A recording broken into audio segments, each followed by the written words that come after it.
வாக்யஜ்ஞேன கல்பதாம்.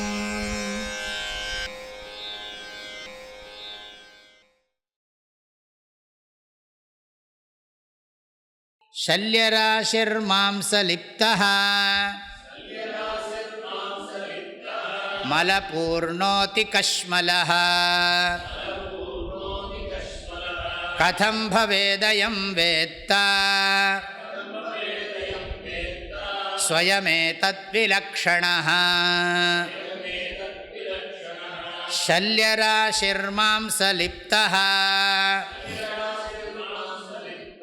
மலபூர்ணோதி கஷ்மலः கதம் பவேதயம் வேத்தா ஸ்வயமேதத் விலக்ஷணः. ஷல்யராசிஹி, ஷல்யம்னு சொன்னால் அஸ்தி, எலும்பு. ஷல்யம், ஷல்யராசினா எலும்பு கூடு. இந்த எலும்பு கூட்டில் என்ன பண்ணியிருக்குன்னா, எலும்பு கூட்டு மேலே சதை பூசி இருக்கான். எலும்பு கூட்டு மேலே சதை பூசியிருக்கு. மாம்சலிப்தா. ஷல்யராசினா என்னது? ஸ்கெலிட்டன். ஃபுல்லாக உள்ளுக்குள்ளே என்ன இருக்குன்னா இந்த எலும்பு வச்சு, இல்லாட்டி எல்லாம் குட குடன்னு ஆகிடும். இல்லை அங்கங்கே பிடிச்சின்னு நிற்கிறது. இந்த உடம்பெல்லாம் முழுக்க உள்ளுக்குள்ளே என்ன இருக்குன்னா எலும்பு கூட்டு மேலே. இப்போ இந்த சுவாமிக்கு சொல்கிறாங்க இல்லையா, அனந்த பத்மநாப சுவாமிக்கு முதல்ல உள்ளுக்குள்ளே நம்ம உடம்பு மாதிரியே எலும்பெல்லாம் பண்ணுவான். அந்த இதுலேயே அந்த தங்கம் வெள்ளியெல்லாம் வச்சுட்டு அதை அதை அப்படியே உள்ளுக்குள்ளே நமக்கு எப்படியெல்லாம் எலும்பு இருக்கோ அப்படி சுவாமிக்கும் பண்ணுறது. அது மேலே இந்த சால கிராமத்தையும் மற்றதெல்லாம் அரைச்சி பூசுறது. அதை பூசிவிட்டால் அது அப்படியே நம்ம மனுஷன் மாதிரி ஆயிடும். இப்போ அதில் தான் தேவதைகள் எல்லாம் ஆவாகனம் பண்ணுறது. அதுக்கெல்லாம் நிறைய ரிச்சுவல் இருக்குது. ஒன்றொன்றுக்கும் ஒரு சடங்கு இருக்குது. அது இந்த சில்ப சாஸ்திரங்களில், ஆகம சாஸ்திரங்கள்லாம் அது இருக்குது. எப்படி ஒரு தேவதையை எவ்வளவு என்ன மாதிரிலாம் ரூபங்களில் பண்ணலாம் அப்படிங்கிற போது இது ஒரு ரூபம். அப்படி தான் இந்த பாஷாண மூர்த்திகள்லாம், பழனியில் தண்டபாணினா அதுவும் அப்படி தான் இருக்கும். அது முதல்ல இந்த இது மாதிரிலாம் கட்டணும். கட்டிட்டு அது மேலே அந்த இதை பூசணும். அதுதான் இப்படி தான் பண்ணியிருக்கு. ஷல்யராசிஹி, எலும்புக்கூடு. அதாவது எலும்பு குவியல்ங்கிறார். உள்ளெல்லாம் ஒரே எலும்பு குவியல் மேலே மாம்சலிப்தா. லிப்தகான்னா பூசியிருக்கு, மாம்சத்தினால சதையினால் பூசியிருக்கு. மலபூர்ணா, உடம்பு முழுக்க மலபூர்ணம், சோற்று துருத்தி, மலப்பாண்டம் இப்படிலாம் பாடுவாங்க வைராக்கியம் வர்றதுக்காக. இந்த உடம்பில் இந்த உடம்பு பகவானுடைய அனுகிரகம் பண்ணது தான், அதில் ஒன்றும் சந்தேகம் இல்லை. மனுஷ சரீரத்தை மதிக்கிறோம், அது ஒரு லெவல். ஆனால் இந்த உடம்பில் ஓவர் அட்டாச்மெண்ட் இருந்ததுன்னா அது ப்ராப்ளம். அதாவது உடம்பை எப்படி மதிக்கணுமோ இதை ஒரு சாதனமாக நினைக்கணுமே தவிர இது சாத்தியம் கிடையாது. இந்த ஷரீரம் ஷரீரமாத்யம் கலு தர்ம சாதனம், காளிதாசர் சொன்னார் குமார சம்பவத்தில். ஆக இந்த ஆத்யம் தர்ம சாதனம் ஷரீரம். நமக்கு நல்ல காரியம் பண்ணுறதுக்கு இது ஒரு கருவி. இந்த உடம்பு பணம் சம்பாதிக்கிறதுக்கு கருவி இல்லை, இந்த லௌகிக சுகம் அனுபவிக்கிறதுக்கு சாதனம் இல்லை. புண்ணிய கர்மா பண்ணுறதுக்கு இந்த ஷரீரம் சாதனம். ஆத்யம் தர்ம சாதனம். ஆத்யம் தர்ம சாதனம்னா புண்ணியம் செய்வதற்கு முதல் சாதனம் மனுஷ்ய சரீரம். வேறு சரீரத்தில் புண்ணியம் பண்ண முடியாது. வேறு சரீரத்தில் புண்ணியத்தோட பலனை வேணால் அனுபவிக்கலாமே தவிர, பாபத்தோட பலனை அனுபவிக்கலாமே தவிர, மற்ற சரீரமெல்லாம் என்னது போக்திரு சரீரம், என்னது போக சரீரம். கேவலம் புண்ணிய சுகதுக்கத்தை அனுபவிக்கிற உடம்பு. மனித உடம்பு மாத்திரம்தான் புண்ணிய பாபத்தை ஃப்ரெஷ்ஷாகவும் பண்ண முடியும், புண்ணிய பாபத்தை அனுபவிக்கவும் செய்யும். அனுபவிச்சு தான் உடம்பெடுத்தால் சுகதுக்கத்தை அனுபவிச்சு தான் ஆகணும். ஆனால் அந்த சுகதுக்கத்துக்கு காரணமான புண்ணிய பாபத்தை செய்யறதுக்கும் மனுஷ ஜென்மாவில் தான் இருக்குது. இந்த விஷயம் தெரிஞ்சவன் பாபம் செய்வானோ? செய்ய மாட்டான். ஆக மாம்சலிப்தா மலபூர்ணா அதி கஷ்மலஹா, அழுக்கோ அழுக்கு இந்த உடம்புங்கிறது. அதி கஷ்மலஹா தூஷிதா, எல்லாம் நிறைய எல்லாம் வருதுங்கிறார், வர்ணனை பண்ணுறார் சந்திரசேகர பாரதி மகாசுவாமிகள். இதில் எல்லாம் என்னெல்லாம் ப்ராப்ளம் இருக்குது, எப்படிலாம் உள்ளுக்குள்ளே எல்லாம் இருக்குது. அஷ்மலஹா என்னது? ஏதன் மாம்ச வசாதி விகாரம் மனசி விசிந்தய வாரம் வாரம். எல்லாம் மனசு, இது மாம்ச விகாரம். கதம் பவேதயம் வேத்தா, அயம் கதம் வேத்தா பவேத். இந்த தேகம் ஷல்யராசி மாம்சலிப்தா மலபூர்ணா அதிகஷ்மலா அயம் தேகான்னு சப்ளை பண்ணிக்கணும். அயம் தேகா, அயம் தேகாங்கிறது இல்லை ஸ்லோகத்தில். அயம் தேகா கதம் வேத்தா பவேத், எப்படி இந்த சரீரத்தை அறிபவனாக ஆக முடியும்? ஸ்வயம் ஏதத் விலக்ஷணா, தான் இதற்கு வேறாக இருக்கிறான். இது எப்படி வேத்தா பவேத், இது எப்படி தன்னைத்தானே அறிந்து கொள்ள முடியும் அப்படிங்கிறார். அயம் வேத்தா பவேத் ஸ்வயம் ஏதத் விலக்ஷணா வேத்தா ஆத்மான்னு அர்த்தம். இவற்றுக்கு வேறாக இருக்கக்கூடிய ஆத்மாவாக இந்த உடம்பு எப்படி இருக்க முடியும்? ஆஹா, உடம்பு ஆத்மா இல்லைன்னு அர்த்தம். நான் உடம்பு இல்லைங்கிறத எம்ஃபசைஸ் பண்ணுறார். அடி மேல் அடி அடிக்கிறார். நாகம் தேகா நாகம் தேகா அப்படிங்கிறத சொல்லி கொடுக்குறார். திரும்பவும் அதுதான் சொல்ல போகிறார். இது 166வது ஸ்லோகம் வரைக்கும் போகிறது. இதில் ஆத்ம புத்தியை விடுன்னு சொல்ல போகிறார். ஆக இந்த அன்னமய கோஷமே இவ்வளவு தூரம் போகிறது. ஆச்சாரியர் ஆத்மானாத்ம விவேகத்தை விஸ்தாரமாக உபதேசம் பண்ண தொடங்கியிருக்கார். முதல்ல சரீரத்ரய லக்ஷணம் சொல்லப்பட்டது. அதிலேயே சுருக்கமாக விவேகம் அமைந்திருந்தாலும் கூட இங்கே விஸ்தாரமாக ஆத்மானாத்ம விவேகம் தொடங்கப்பட்டிருக்கு. விவேக சூடாமணிங்கிறதுனால சரீரத்ரய விவேகம்னு சொல்ல மாட்டோம். அங்கே அனாத்மாவோட லக்ஷணம் சொன்னார், ஆத்மாவோட லக்ஷணம் சொன்னார் முதல்ல. அப்புறம் பந்த லக்ஷணம், மோக்ஷஸ்வரூபம், இதெல்லாம் பந்த பிரதிஷ்டா, இதெல்லாம் சொன்னார். அதெல்லாம் முன்னாடி பார்த்துருக்கோம்.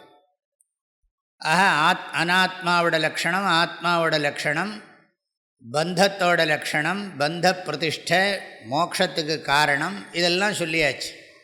ஆனால் இனிமேல் தான் விஸ்தாரமாக விவேகம், தயோர் விவேகா, இந்த தயோஹோ விவேகாங்கிற கேள்விக்கு தான் விஸ்தாரமான பதில் வருகிறது. அதில் முதல்ல இந்த சரீரத்ரயத்தை அனாத்மாவை 5ஆக பிரிக்கிறார், பஞ்ச கோஷங்களாக பிரிக்கிறார். பிரித்து ஒரு கோஷத்தினுடைய லக்ஷணத்தை சொல்லி இது ஆத்மாவாக இருக்க முடியாது, இது நான் இல்லை, இதெல்லாம் இதுவே நான் நினைத்து கொண்டிருக்கிறேன், இந்த அஜ்ஞானத்தை நீக்குகிறது. எப்படி இது நான் இருக்க முடியாது அப்படின்னு சாஸ்திரம், ஸ்ருதி, யுக்தி, அனுபவ பிரமாணங்களால் இந்த உடம்பு, மனசு, புத்தி நான் இல்லைங்கிறத நிரூபணம் பண்ணுறார். நம்ம நினச்சிட்டு இருக்கோம் இந்த உடம்பு நாம, மனசு நாம அப்படின்னு நாம் நினைத்து கொண்டிருக்கிறோம். ஆனால் இதெல்லாம் நான் இல்லை, இதெல்லாம் நான் இல்லை அப்படிங்கிறத தெளிவாக உபதேசம் பண்ணுறார். அது நம்ம பார்த்துட்டோம். இந்த ஆத்மா சாஸ்திரம் சொல்லுகிறது ஆத்மா நித்தியசுத்தங்கிறது. நித்தியசுத்தங்கிற லக்ஷணம் ஆத்மாவுக்கு பொருந்தாது. சவிகாரமும் அசுத்தமும் இருக்கிறதுனால இந்த ஆத்மாவோட லக்ஷணம் சாஸ்திரம் சொல்லி இருக்கிறதுனால அந்த லக்ஷணம் உடம்புக்கு பொருந்தாததுனால இது நான் இல்லை, ஆத்மா இல்லை அப்படி சொன்னார். அப்புறம் அடுத்தது அனித்தியத்துவம் சொன்னார். ஆத்மா நித்தியம்னு சாஸ்திரம் சொல்லி இருக்கிறது. ரெண்டு விஷயம். ஆத்மா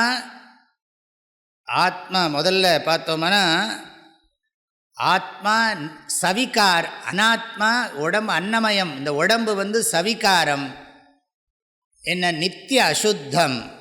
ஆனால் ஆத்மாவோ நிர்விகாரம், நித்திய சுத்தம். அந்த லக்ஷணம் இந்த உடம்புக்கு பொருந்தாததுனால இது ஆத்மா கிடையாது. இது ஆத்மா கிடையாதுன்னு அர்த்தம், இது நான் இல்லை அப்படின்னு புரிஞ்சுக்கணும். ஆத்மானா ஏதோ ஆப்ஜெக்டாக நினச்சிக்க கூடாது.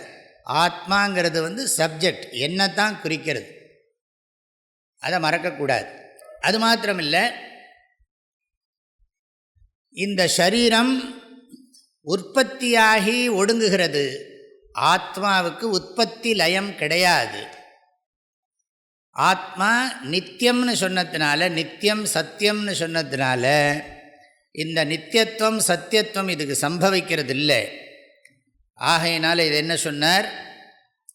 157வது ஸ்லோகத்தில் ஆத்மாவோட அனித்தியத்துவம் சொல்லப்பட்டது.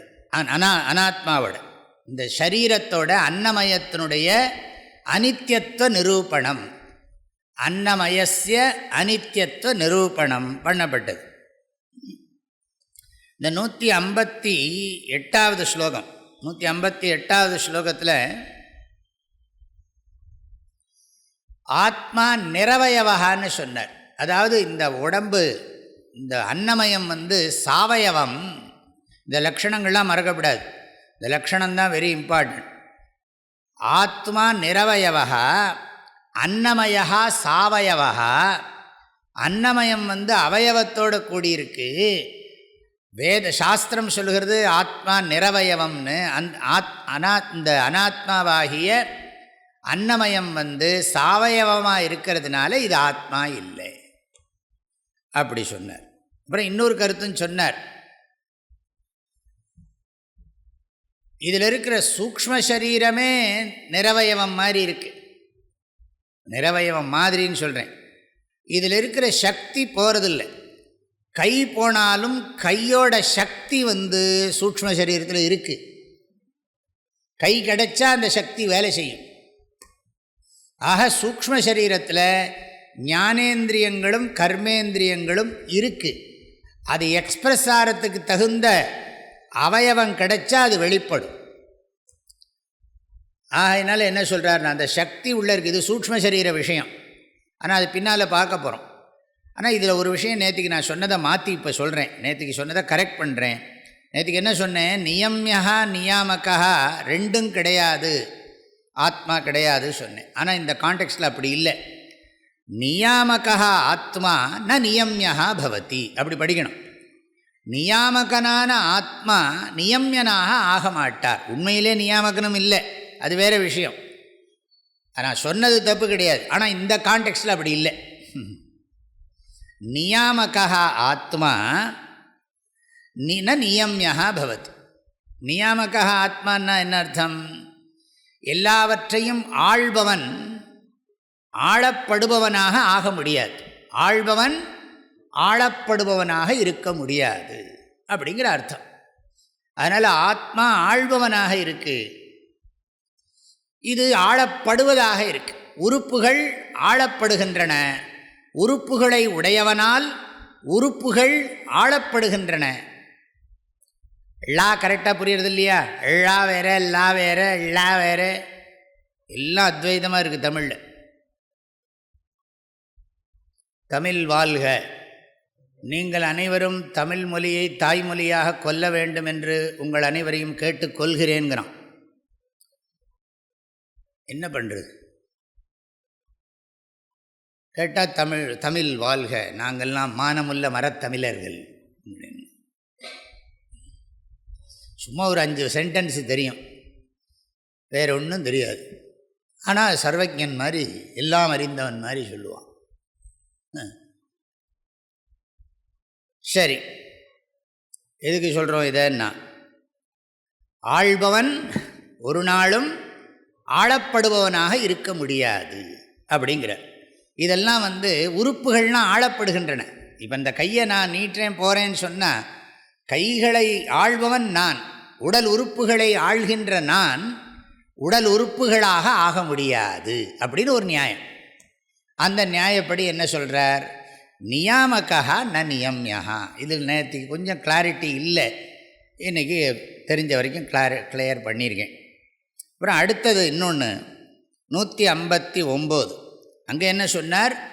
உடலையும் உடலின் தன்மைகளையும் அதன் செயல்களையும் அதனுடைய நிலைகளையும் மாற்றங்களையும் அறிகின்ற சாட்சி எல்லா அவஸ்தைகளிலும் இருக்கிறது. சதஏவ. நேற்றுக்கு இதை கொஞ்சம் சொல்லலை. சதஏவ சத்தியம் என்னென்ன? சாட்சிணா அந்த சாட்சியானது சத்தாகவே இருக்குன்னு. சத்துனா என்ன அர்த்தம்? சத்துனா எல்லா அவஸ்தைகள்லையும் இருக்கிறது. அவஸ்தைகளெல்லாம் அசத்து. அசத்துனா என்ன அர்த்தம்? அனித்தியம், வருகிறது போகிறது. அதெல்லாம் தற்காலிக சத்து, வியாவகாரிக சத்து, பாரமார்த்திக சத்து இதில் ஊடுருவி இருக்கு.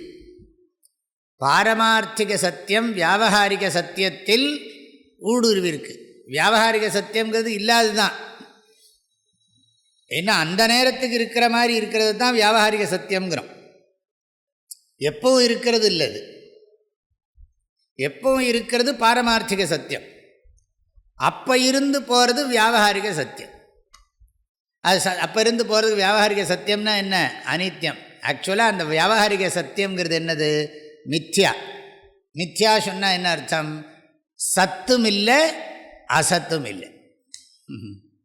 மித்யா சொன்ன சத்தும் இல்லை அசத்தும் இல்லை, இம்பார்ட்டன்ஸ் கொடுக்கப்பட வேண்டியதும் அல்ல. அதனால் அப்படியே சொல்ல வேண்டியிருக்கு.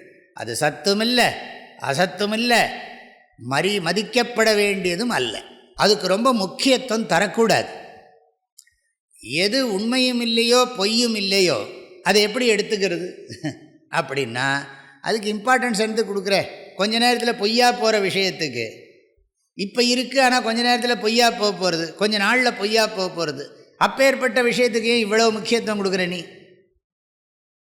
நீ முக்கியத்துவம் கொடுக்க வேண்டிய அவசியம் இல்லை. அப்படி எடுத்துக்கிறோம். சதஏவஹா தத்வைலக்ஷண்யம் ஆத்மனஹா ஸ்வதசித்தம். ஆகினால் ஆத்மாவினுடைய இருப்பு எதனாலேயும் நிரூபிக்கப்பட வேண்டியதில்லை. நான் இருக்கிறேங்கிறதுக்கு எந்த பிரமாணம் எந்த ஆதாரமும் தேவையில்லை. செல்ஃப் எவிடென்ட்டுக்கு எந்த விதமான ப்ரூஃபும் தேவையில்லை இல்லையா? நான் இருக்கேங்கிறதுக்கு என்ன ப்ரூஃப் வேணும்? நான் இருக்கேங்கிறதுக்கு பிரமாணம் நான் தான். ஆனால் இதெல்லாம் வந்து போகிறதுங்கிறதுக்கும் பிரமாணம் யார்? நான் தான். சாஸ்திரமும் சொல்லுகிறது, என் அனுபவமும் சொல்லுகிறது. என் அனுபவத்தை தான் சாஸ்திரம் சொல்லுகிறது. உன் அனுபவத்தில் இருக்கிற அனித்தியத்தை நீ கவனிச்சியாங்கிறது. அனுபவத்தை ஒன்றும் பண்ணலை, கேட்குறது. உன்னோட எக்ஸ்பீரியன்ஸில் இருக்கிற இம்பெர்மனண்ட்டை நீ அவேராக கவனிக்கிறியா? ரொம்ப கவனமாக விழிப்புணர்வோடு இருக்கியா? அப்போ விழிப்புணர்வோடு இருந்தால் ஏன் இதுக்கு போய் இவ்வளவு ரியாலிட்டி கொடுக்குற? அதுதான் கேள்வி.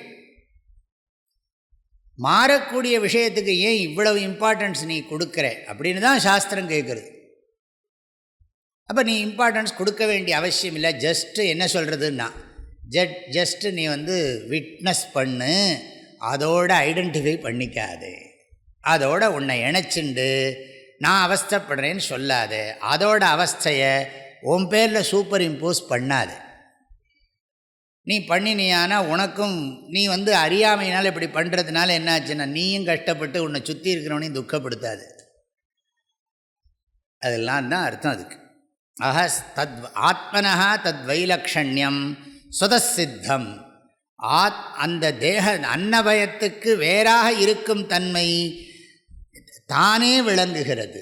சாட்சியாக இருப்பதால், அப்படி போடணும், சாட்சியாக இருப்பதால். அவர் நியாயம் சொல்கிறார். இது தர்க்க பாஷையில் சொன்னால் தான் அது அது என்ன, இந்த ஸ்பெசிஃபிக்காக அதை பாயிண்ட் பண்ணுறதுன்னு பேர். தர்க்கசாஸ்திரத்தில் அப்படி சொல்கிற வழக்கம். அப்படி சொன்னால் தான் புத்திக்கு உரைக்கும். சொல்கிறார், ஆத்மா தேகாதி விலக்ஷணா தத் சாட்சித்வாத் என்னைவம் தன்னைவம் யதா தேகாதி. இதெல்லாம் ப்ரிசைஸாக போடுறது. இது தர்க்க பாஷை. ஆத்மா உடல் முதலானவைகளுக்கு வேறானது. ஆத்மா உடல் முதலானவைகளுக்கு வேறானது. அதை அறிவதால், அவைகளை அறிவதால், எதது அறியப்படுகிறதோ அது அறிபவனுக்கு வேறானது என்கின்ற நியாயத்தின்படி அப்படின்னு அர்த்தம். இப்படி போட்டு விடுறது. அன்னமயம் அப்படி போடணும். அன்னமயம் இந்த இடத்துல ஆத்மா தேகாதி விலக்ஷணா. இது ஸ்டேட்மெண்ட். ஆத்மா தேகாதி விலக்ஷணா. இது இப்படி சொல்லுவாங்க. பர்வதா வன்னிமான் அப்படின்னா மலை நெருப்பை உடையது. எல்லாம் உங்களுக்கு புரியறதுக்காக சொல்கிறேன். இதெல்லாம் எப்படி ஒரு ப்ரெசன்டேஷன் எப்படி பண்ணுறாங்கன்னு தெரிஞ்சுக்கிறதுக்காக. பர்வதா வன்னிமான், மலை. இதுதான் தர்க்கத்தில் முதல்ல பாடமே இதுதான். மலை நெருப்பை உடையது. ஏனென் புகை தெரிவதால், வீட்டில் அடுப்பில் புகை தெரிவது போல அப்படி சொல்லணும். அப்படி சொன்னால் அதுக்கு எக்ஸாம்பிள் சொல்லி ஆகணும்.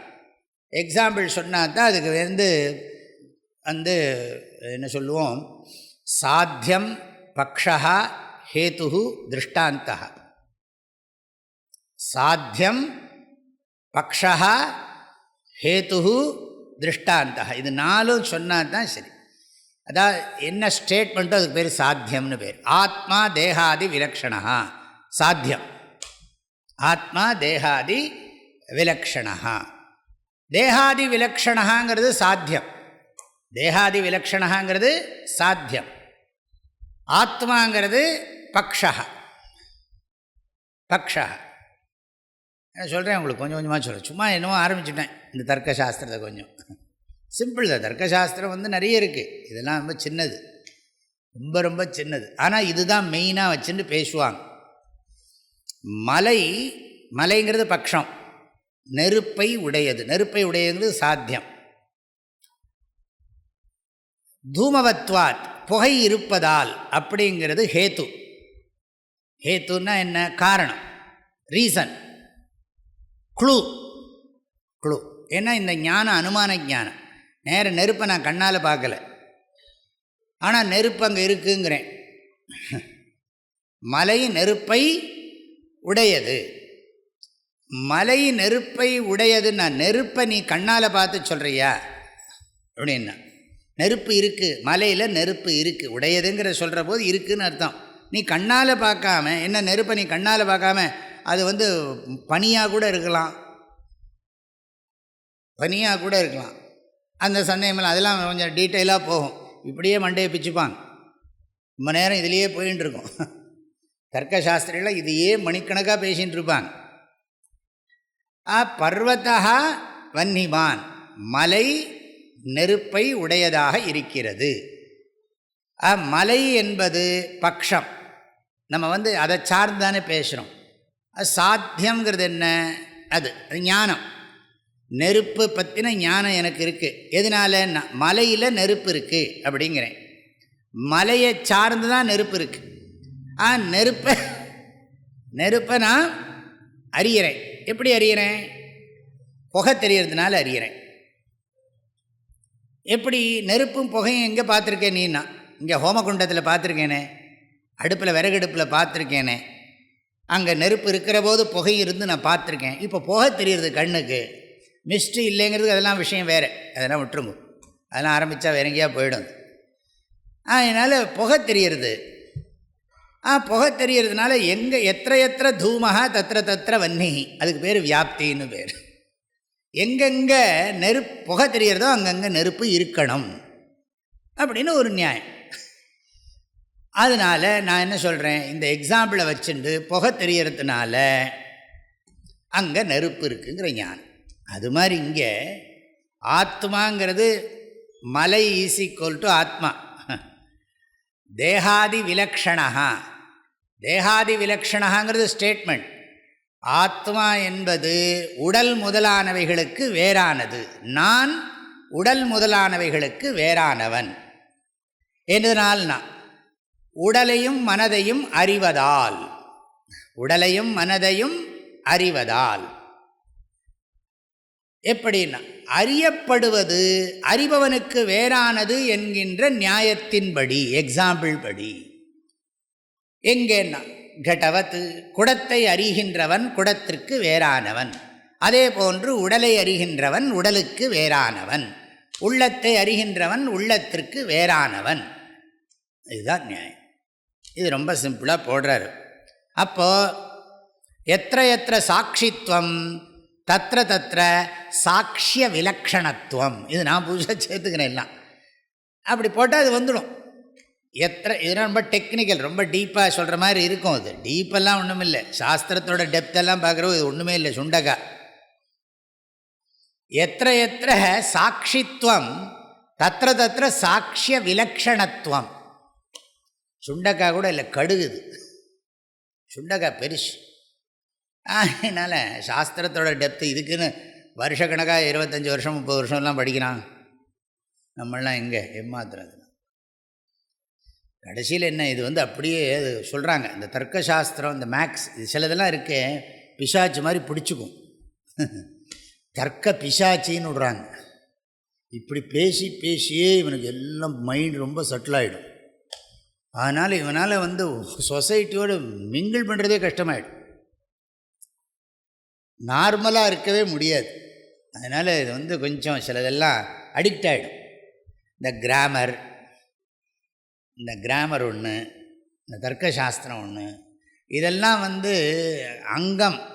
சாஸ்திரம் படிக்கிறதுக்கு இதெல்லாம் உறுப்புகள். ஆனால் இதுக்குள்ளே டீப்பாக போனோம்னா மெயினை விட்டுருவோம். அது ஒரு மாயை. ஆனால் போகணும், கண்டிப்பாக வேணும். ஏன்னா முன்னாலேயே படிச்சிருக்கோம்.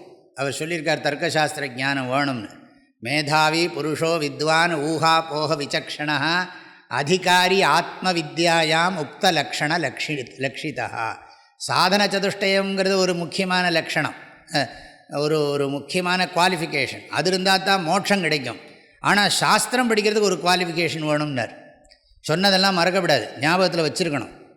நான் பாட்டுக்கு சொல்லிகிட்டே போகிறபோது ஒன்று ஒன்றா மறந்துகிட்டே வந்ததுன்னா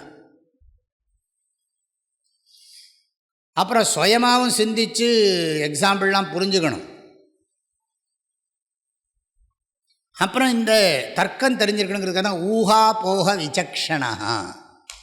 ஊஹா போக விசக்ஷணா.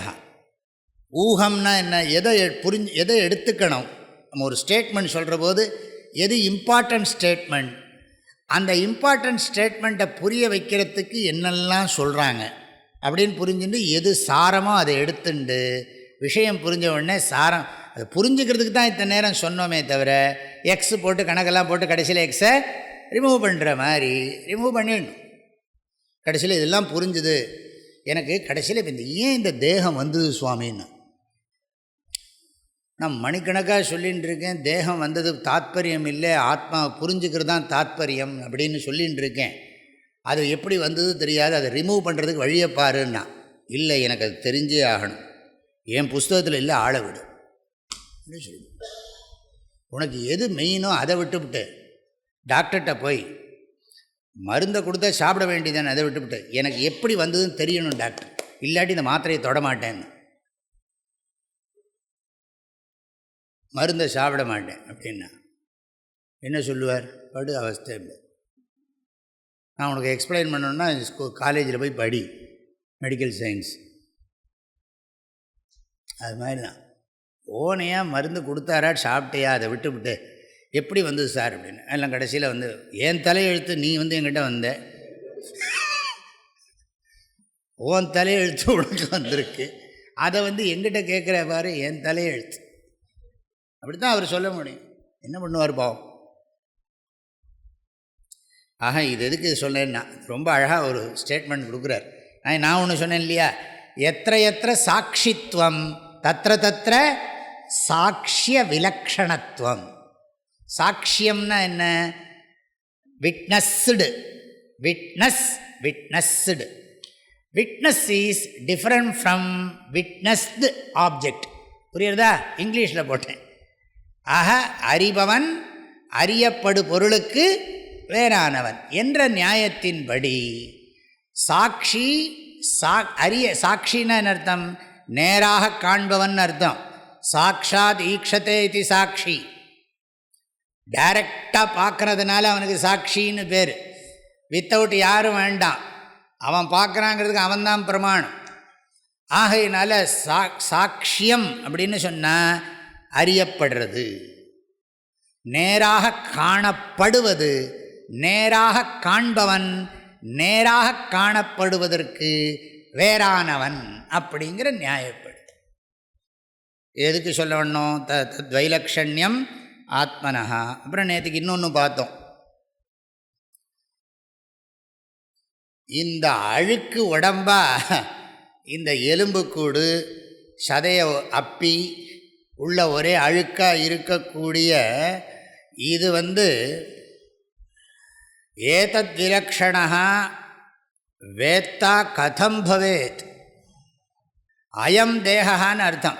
அயம் தேகா கதம் வேத்தா பவேத். இந்த அன்னமய சரீரம் ஏதத் விலக்ஷணா ஸ்வயம். இந்த இடத்துல ஸ்வயம்னு சொன்னால் ஆத்மான்னு அர்த்தம். ஆத்மா கதம் பவேத். 160வது ஸ்லோகத்துக்கு அர்த்தம் சொல்கிறேன். ஆஹா, ஏதத் விலக்ஷணா. நேற்றுக்கு சொன்னதை இன்னும் கொஞ்சம் தெளிவுபடுத்துகிறேன். அயம்னு சொன்னால் என்ன? This body. இந்த இடத்துல அயம்ங்கிற சப்தத்துக்கு திஸ் பாடி.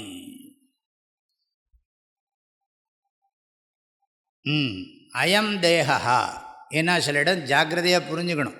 சில இடத்துல அயம்னா ஆத்மாங்கிறேன், சில இடத்துல அயம்னா இந்த இடத்துல அன்னமய தேகம். தேகா அயம் தேகா கதம் வேத்தா. வேத்தான்னா ஞாத்தா, அறிபவன். வேத்தா, ஞாத்தா, பிரமாத்தா, சாட்சி எல்லாம் ஒரு பொருட்சொற்கள். வேத்தா, வேத்தி இது வேத்தா, வேத்தி இது வேத்தா. வேத்தின்னா அறிகிறான். அறிகிறவனுக்கு என்ன பேர்? வேத்தா. வேத்தா அப்படின்னா அறிபவன். அப்புறம் வித்வான் அப்படின்னா அறிபவன், அறிவை உடையவன். இந்த இடத்துல அறிவை உடையவன், இந்த இடத்துல அறிவை உடையவன் வேண்டாம். வேத்தா, ஞாத்தா, பிரமாத்தா, இதெல்லாம் அது ஞாதாத்து, இது வித்து தாத்து, அது மாதாத்து அப்படின்னு மாறும். இதெல்லாம் எல்லாமே ரூட்டில் இருந்து தான் நவுனே மாறுறது. ரூட்டை வச்சுட்டு தான் நவுன் வெர்பே வருது சம்ஸ்கிருதத்துலாம். எப்படி இங்கிலீஷில் நிறைய சொற்கள்லாம் ரூட்டில் இருந்து தான் அது என்ன ஆகுது, வெர்பெல்லாம் நவுனாக மாறுறது இல்லையா? நிறைய பார்க்குறோமே, அது மாதிரி தான் இங்கே. ஆக வேத்தா ஏதத் விலக்ஷணா ஸ்வயம் வேத்தா. ஸ்வயம் வேத்தா.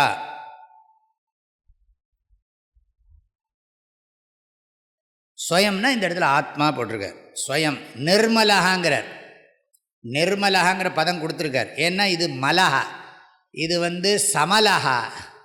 சமலஹான்னா என்ன அர்த்தம்? அழுக்கோடு கூடியது இந்த உடம்பு. உடம்பில் இருக்கிற அழுக்கு நீங்கள் சொல்லலை, மனசுலேயும் வண்டியாக அழுக்கு இருக்குது. காம குரோத லோப மோக மத மாத்சரியங்கிற கஷ்மலம் மனசுக்குள்ளேயே நிறைய இருக்கே. ஆகையினால உடம்பு அழுக்கத்தான் இங்கே சொல்லியிருக்கார். இது என்னது, உடம்பு அழுக்கு விசிபிள், எக்ஸ்பீரியன்ஸபிள், நல்ல டேஞ்சபிள். ஆனால் மனசில் இருக்கிற அழுக்கு அப்ஸ்ட்ராக்ட், கண்ணுக்கு தெரியாது. மனசில் இருக்கிற குணங்களும் தெரியாது, மனசில் இருக்கிற தோஷமும் தெரியாது. நமக்கு மாத்திரம்தான் தெரியும், அவனவனுக்குத்தான் தெரியும் அவனவனுடைய உள்ளத்தில் இருக்கிற குணதோஷங்கள். ஆனால் அது அவனுக்கே தெரியறதான்னு நிறைய சந்தேகமாக இருக்குது. தெரிஞ்சால் ஏன் இப்படி இருக்கான் ஒருத்தனும்? அது தெரிஞ்சால் அதை சரி பண்ணிக்க மாட்டானோ? உடம்பில் இருக்கிற அழுக்கை தினம் சோப்பை போட்டு அலம்புறோம், மனசில் இருக்கிற அழுக்கை எதை வச்சு அலம்புறது? அதுக்கு தான் ஈஸ்வர ஆராதனை, அனுஷ்டானம், சந்தியாவந்தனம், ஜபம், பூஜை எல்லாம் இதுதான், அதுக்கு தான் வச்சுருக்கு. மனசில் இருக்கிற மாசுகளை நீக்குவதற்கு தான் அனைத்து அரண். அனைத்து அறச்செயல்களும் மனத்துக்கண் உள்ள அழுக்காறு அவாவைகளு இன்னா சொல்லை நீக்குவதற்கு தான். அது சும்மா 4 பேருக்கு சொன்னார், நிறைய இருக்குது. அழுக்காறு அவாவைகளு இன்னா சொல்ங்கிறது 4 பேருக்கு சொன்னார் குறளோட அமைப்புக்காக. என்னெல்லாம் குறைகள் உண்டோ அத்தனையும் கொண்டு வந்துக்கணும். சல்யராசிர் மாம்சலிப்தா மலபூர்ணோதி கஷ்மலஹ கதம் பவேதயம் வேத்தா ஸ்வயமேதத் விலக்ஷணः. ஷல்யராசிர் மாம்சலிப்தः மலபூர்ணோதி கஷ்மலஹ கதம் பவேதயம் வேத்தா ஸ்வயமேதத் விலக்ஷணः.